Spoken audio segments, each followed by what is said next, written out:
ചേച്ചി തന്നേച്ചതാ.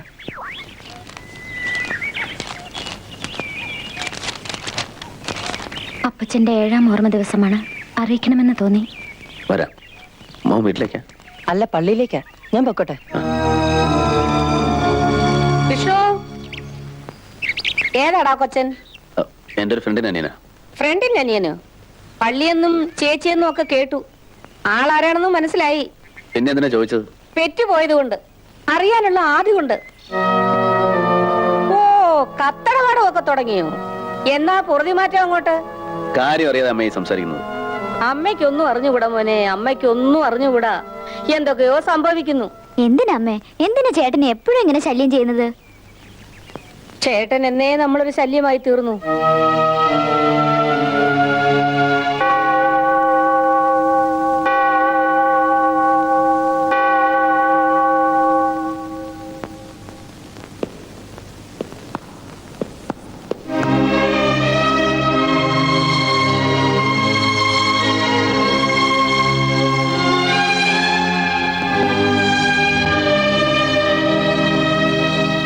വരുമെന്ന് വിചാരിച്ചില്ല, വന്നല്ലോ. പോകാൻ മറ്റൊരു ഇടയില്ല സൂസനെ. വിളിക്കാൻ ആളുമില്ല. പഠിക്കുന്നില്ലേ ജോമൻ? പഠിത്തം നിന്നിരിക്കുക, പഠിപ്പിക്കണം.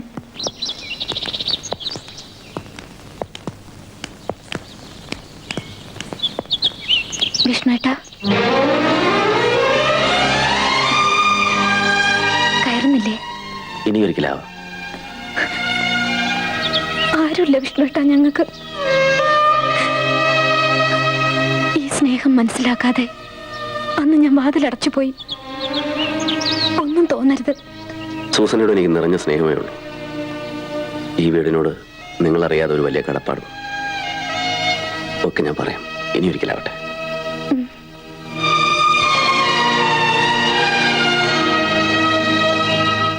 എന്റെ ചേച്ചി, കള്ളന്മാർക്ക് പറഞ്ഞിട്ടുള്ളതായി ഈ രാഷ്ട്രീയം. ഇനി ജയിച്ചു വന്നാലും അതുകൊണ്ട് ഒരു തരി സ്വർണ്ണം എന്റെ മോക്ക് ഉണ്ടാക്കിയിടുമെന്ന് എനിക്ക് തോന്നുന്നുമില്ല. അതാ ദിവാകരേട്ടൻ. ഇതാമേ പറഞ്ഞതെല്ലാം ഉണ്ട്. ഇത് മോക്ക്. രാജമ്മ ചേച്ചിക്കൊന്നും ഇല്ലേ ഹരി? ചേച്ചിക്ക് ഇനി എന്തിനാ? വലിയ നേതാവിന്റെ ഭാര്യ, ജയിച്ചാ മന്ത്രി എന്നാ കേൾക്കുന്നേ. ദിവാരേട്ടൻ മന്ത്രിയായിട്ട് വേണം മന്ത്രിമന്ദിരത്തിൽ ഒരു ദിവസം കഴിയാൻ. മോനെ, ഇതിനെല്ലാം കൂടെ എത്ര രൂപയായി? വിഷ്ണു ഇത് വാങ്ങിച്ചോണ്ട് വന്നിരുന്നെങ്കിൽ അമ്മ ചോദിക്കൂ? അതുപോലെ അല്ലല്ലോ. അതുപോലെ തന്നെയാ അല്ലേ രാമ ചേച്ചി? എവിടെ ചെന്ന് എത്തുമെന്ന് നോക്കട്ടെ, എന്നിട്ട് പറയാം. ദാ അമ്മയുടെ കത്തുണ്ട്. 2 വരി രായം ചേച്ചിക്കുള്ളതാ.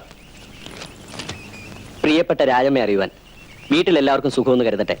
ഹരിയെ മകനെ പോലെ നോക്കുന്നതിന്റെ ഐശ്വര്യം നിങ്ങളുടെ കുടുംബത്തിനുണ്ടാവും. അവനെ ഉടനെ തന്നെ കല്യാണം കഴിക്കാൻ നിർബന്ധിക്കണം.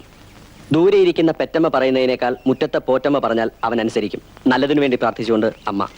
മുറ്റത്തെ പോറ്റമ്മ പറഞ്ഞാൽ അനുസരിക്കുവോ? ഉത്തരവിട്ടാട്ടെ. ഉടനെ പെണ്ണ് കെട്ടിക്കോണം. ഓ, കെട്ടിക്കോളാമേ.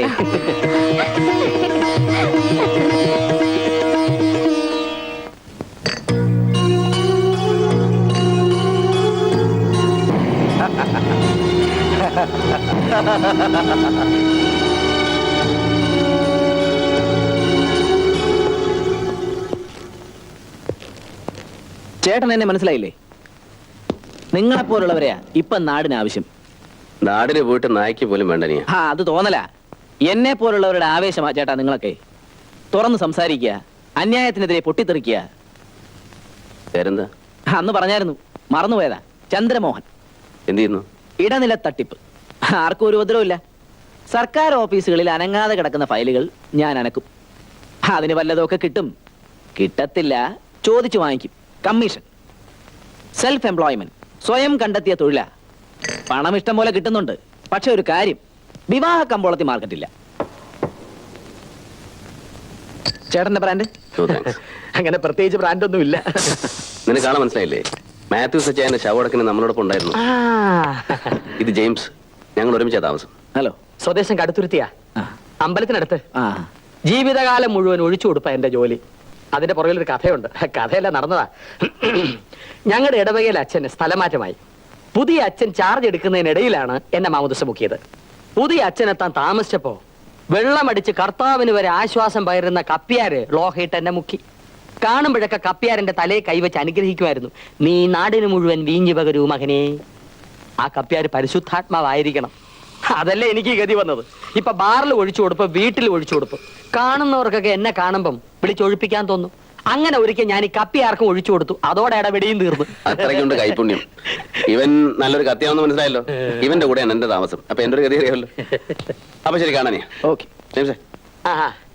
എന്നിട്ട് ഈ പുതിയ അച്ഛൻ ചാർജ് എടുത്ത ശേഷം ഞാൻ നാളെ വരാം. നാളെ വരുമല്ലോ. മന്നവൻ വന്നാനടി തോഴി മഞ്ചത്തിലെ അരിന്ത് മഞ്ചത്തിലെ അമർന്ന്. ചേട്ടൻ എത്തിയില്ലേ ഹരിയേട്ടാ? ശരിക്കും ഇത് ചോദിക്കാനാണ് ഇപ്പൊ ഇങ്ങോട്ട് വന്നത്? ഞാൻ പോട്ടെ. ഹലോ, പോരുത്. പിന്നെ മുറ്റത്തെ പോറ്റമ്മ കല്യാണം കഴിക്കാൻ പറഞ്ഞിരിക്കുക. ഞാൻ കയറി അങ്ങ് അനുസരിക്കും. അനുസരിച്ചോട്ടെ. എന്നോട് എന്തിനാ ചോദിക്കുന്നത്? അത് ശരി. എന്റെ വേളിയെ എങ്ങനെ ഒരുക്കിയെടുത്ത് എന്റെ അമ്മയുടെ മുമ്പിൽ അവതരിപ്പിക്കണമെന്ന ചിന്തയിലാ ഞാൻ. അമ്മയ്ക്കുള്ള എഴുത്തിൽ വരച്ച് ചേർത്തോണ്ടിരിക്കുക എന്റെ വേളിയുടെ രൂപം. വേളിക്ക് വല്ലതും അറിയണോ? ഞാൻ കൊണ്ടുതന്ന കമ്മലിടാത്തത് എന്താ?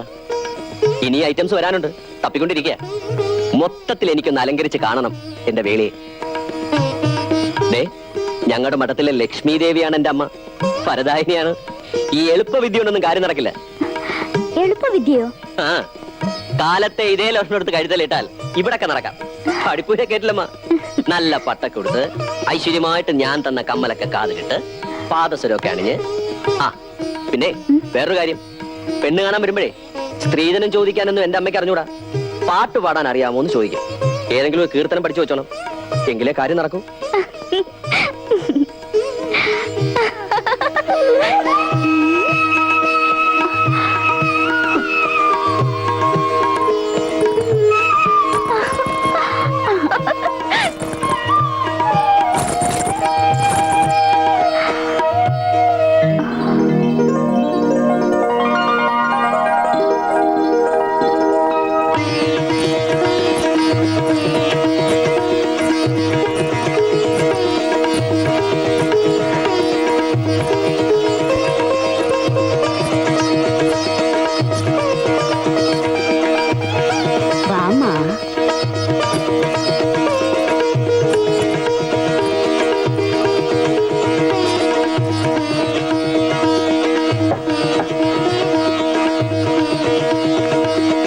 மகாலட்சுமி மாதிரி இருக்க. பாட தெரியுமா?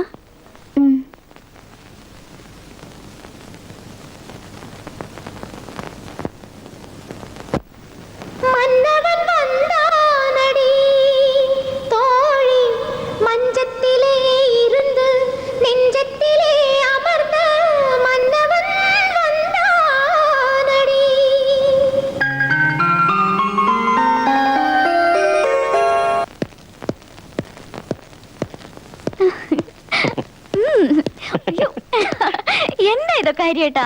പിന്നെ സാരി കൊടുക്കാറില്ലെങ്കിൽ എന്ത് ചെയ്യും? പഠിപ്പിക്കാൻ വിചാരിച്ചു. അയ്യോ, ഞാൻ എടുത്തോളാം. ഇതെങ്ങനെയുണ്ട്? ഏയ്, അത് കൊള്ളില്ല.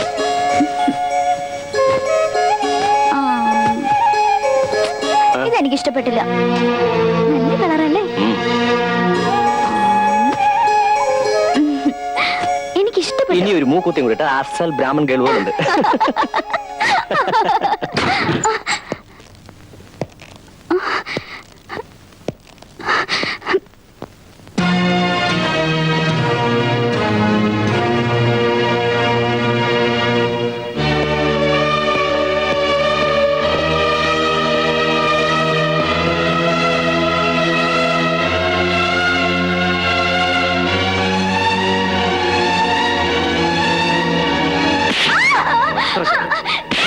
ചോദിക്കാനും പറയാനും ആരുമില്ല. ഒന്നോളെ ഞാൻ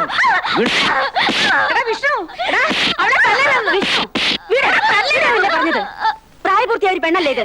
അതുകൊണ്ടാണ് ചേച്ചി തല്ലിയത്. അതിന് മാത്രം ഇപ്പൊ ഇവിടെ എന്തുണ്ടായി? അത് അവളോട് തന്നെ ചോദിച്ചു നോക്ക്. പാടി. എന്താ വിഷ്ണു കാര്യം? ഈ കൈ കൊണ്ട് ഞാൻ എന്റെ പെങ്ങളെ എടുത്തോണ്ട് നടന്നതല്ലാതെ ഇന്ന് വരെ അവളെ തൊട്ടു നോക്കിച്ചിട്ടില്ല. അളിയാ, അളിയാ, ഈ വിളിക്ക് ഇങ്ങനെ ഒരു അർത്ഥമുണ്ടെന്ന് ഇന്നല്ല എനിക്ക് മനസ്സിലായത്. തലയിലെടുത്തുകൊണ്ടാണ് ഇവിടെ താമസിക്കുന്നേ. നിലവിളക്കാണ്ട എന്റെ പെങ്ങള്, അമ്പലമായിരുന്നടാ എന്റെ വീട്.